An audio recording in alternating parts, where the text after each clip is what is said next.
Weak of म्हणून चांगला झोपलो होतो. तेवढ्यात सम्याचा फोन आला. सम्या म्हणला, भावड्या आज फिरायला जायचं का? मी आळशी आवाजात म्हटलं, नाही भाऊ, आज काय जमायचं नाही. तर तिकडून गडी म्हणला, अरे लय दिवस झालं कुठं गेलो नाही फिरायला, चल की राहू, काहीतरी एन्जॉय पाहिजे ना आयुष्यात. तरी मी त्याला म्हटलं नाही जमायचं म्हणून. तरी त्यानं शेठ मला चल चल म्हणून आग्रह केलाच केला. शेवटी मुद्द्यावर आलो आणि म्हटलं, भावड्या महिना अखेर आहे, त्यात पैशाची तंगी चालू आहे, मला काय जमायचं नाही, हवं तर तू ये जाऊन. त्यावर समय म्हणायला लागला, भावा क्रेडिट कार्ड आहे माझ्याकडे, तू कशाला काळजी करतो. त्यानंतर समय जिथं दिसल तिथं क्रेडिट कार्ड मारत सुटला. कट टू 6 महिन्यांनी सम्याला परत भेटलो. तेव्हा सम्या कर्ज बाजारावर गप्पा मारायला लागला. क्रेडिट कार्डचा अतिवापर केल्यामुळे गडी कर्जावर कर्ज घेऊन बसला होता. आता एक कर्जावरचं कर्ज कसं होतं, क्रेडिट कार्ड कसा ट्रॅप आहे, क्रेडिट कार्डावरचं कर्ज कसं नील करायचं, हीच माहिती आपण आजच्या व्हिडिओच्या माध्यमातून जाणून घेणार आहोत. नमस्कार, मी प्रथमेश, तुम्हाला तर माहिती आहे आपला विषयच भारी. म्हणजे आजच्या झगमगाटीच्या दुनियेत क्रेडिट कार्ड हे प्रतिष्ठेचं आणि सुविधेचं लक्षण मानलं जातं. खिशात पैसे नसतानाही हवी ती गोष्ट तात्काळ खरेदी करायची ताकद हे क्रेडिट कार्ड आपल्याला देतं. पण याच ताकदीच्या मागे एक अत्यंत भयानक असा कर्जाचा सापळा दडलेला असतो. क्रेडिट कार्ड म्हणजे बँकांनी दिलेली ही सवलत नसून ते चक्रवाढ व्याजाच्या जाळ्यात ओढणारे एक आधुनिक शस्त्र आहे. या सापळ्याची सुरुवात अतिशय गोड होते, नो कॉस्ट EMI, कॅशबॅक आणि रिवॉर्ड पॉइंट्सची आमिष दाखवून सामान्य माणसाला आकर्षित करायला सुरुवात होते. त्यानंतर सुरुवातीला सगळं काही सुरळीत असतं, मात्र जेव्हा आपण आपल्या उत्पन्नापेक्षा जास्त खर्च करतो आणि पूर्ण बिल भरण्याऐवजी फक्त मिनिमम ड्यू अमाऊंट भरायचा मार्ग निवडतो, तेव्हा खऱ्या अर्थानं आपण या विळख्यात अडकायला लागतो.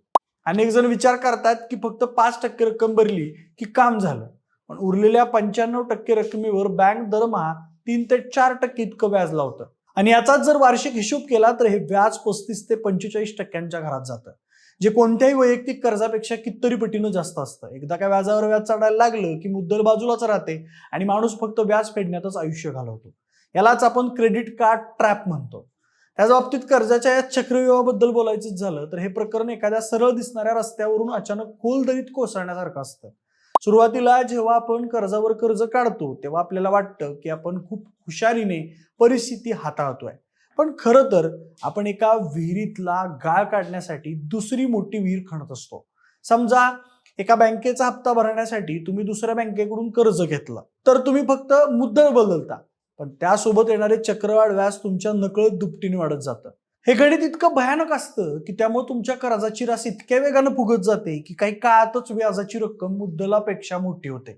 मग माणूस सिबिल स्कोर वाचवायच्या नादात अशा दलदलीत उतरत जातो, जिथून बाहेर पडण्याचा प्रयत्न त्याला अधिक खाली खेचतो. आपल्याला वाटतं 5-10% रक्कम भरली की काम झालं, पण उरलेल्या 90% रकमेवर बँका 36 ते 48% इतकं व्याज लावतात, जे सावकारी पाशापेक्षाही भयानक असतं. लोक अनेकदा केवळ रिवॉर्ड पॉइंट्स किंवा कॅशबॅकच्या हव्यासापोटी 500 रुपयांच्या सवलतीसाठी 10 ते 15 हजारांची अनावश्यक खरेदी करतात. हे म्हणजे मोफत लिंबांसाठी अख्खी भाजीची गाडी विकत घेण्यासारखा प्रकार आहे. मग जेव्हा या कर्जाचा डोंगर हिमालयासारखा समोर उभा राहतो तेव्हा सामान्य माणसाची झोप उडते. पण यातून बाहेर पडायलाही मार्ग आहे, पण जर तुम्ही शिस्त पाळली तर. यातली पहिली पद्धत म्हणजे स्नोबॉल इफेक्ट, जिथं तुम्ही सगळ्यात लहान कर्ज आधी संपवता. हे म्हणजे अगदी लहानपणी आपण डोंगर कपारीतून एखादा छोटा दगड खाली ढकलतो ना, अगदी तसं आहे.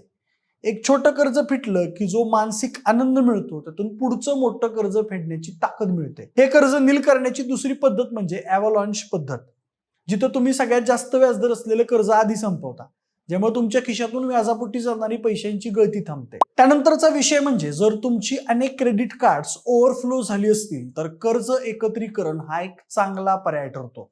अनेक ठिकाणी 40% व्याज देण्यापेक्षा बँकेकडून 10-12% एक पर्सनल लोन घ्यायचं आणि सगळ्या कार्ड्सचे हिशोब चुकते करून टाकायचे. यामुळे तुम्हाला 5 ठिकाणी EMI भरण्यापेक्षा एकाच ठिकाणी EMI भरलेला सोपा पडेल. पण हे सगळं करताना आपल्या जीवनशैलीवर कंट्रोल ठेवणं हे सुद्धा सगळ्यात महत्वाचं आहे. जोपर्यंत तुम्ही ऑनलाईन शॉपिंगला आळा घालत नाही किंवा रोजच्या बाहेरच्या जेवणावर मर्यादा घालत नाही, तोपर्यंत हा कर्जाचा डोंगर काही कमी होणार नाही. त्याचबरोबर म्हणजे या प्रक्रियेत तुमच्याकडे असलेलं सोनं तारण ठेवून कर्ज घेणं किंवा PF मधून पैसे काढणं हे देखील क्रेडिट कार्डच्या व्याजापेक्षा स्वस्त पडतं. ही प्रक्रिया सुरू असताना बँकेशी संपर्क साधून सेटलमेंट करण्याऐवजी रिस्ट्रक्चरिंगची मागणी करावी, जेणेकरून तुमचा सिबिल स्कोरवर जास्त परिणाम न होता तुम्हाला हप्ते बांधून मिळतील. एकदा का तुम्ही यातून बाहेर पडलात की भविष्यासाठी इमर्जन्सी फंड तयार करणं आवश्यक आहे, जेणेकरून पुन्हा कधीही संकट काळी तुम्हाला क्रेडिट कार्डवर अवलंबून राहावं लागणार नाही आणि तुमची आर्थिक परिस्थिती स्थिर राहील.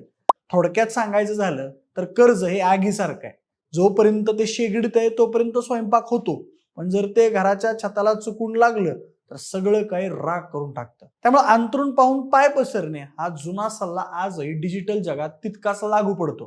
त्याचबरोबर मंडळी लक्षात ठेवा की क्रेडिट कार्ड हे वाईट नसतं, पण त्याचा वापर करताना खिशात असेल तरच खर्च करेन हा नियम पाळला नाही तर ते तुमच्या आर्थिक स्वातंत्र्याला वाळवीसारखं पोखरून काढतं.